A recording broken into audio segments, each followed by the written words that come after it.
ICUവിൽ നിന്ന് പുറത്തു വരുന്നത് നടുക്കുന്ന വാർത്ത.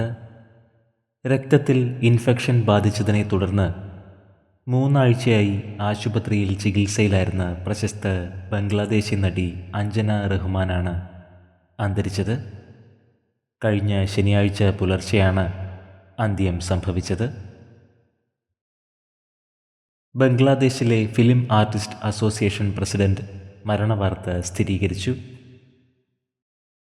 60-ാം വയസ്സിൽ അഞ്ജന യാത്രയായി എന്ന് സിനിമാ ലോകത്തിന് വിശ്വസിക്കുവാൻ കഴിഞ്ഞിട്ടില്ല. 300-ലധികം സിനിമകളിൽ മികച്ച വേഷങ്ങൾ അവതരിപ്പിച്ച നടിയാണ് അഞ്ജന റഹ്മാൻ. ബംഗ്ലാദേശ് സർക്കാരിൻ്റെ മികച്ച നടിക്കുള്ള ദേശീയ പുരസ്കാരം സ്വന്തമാക്കിയിട്ടുണ്ട്.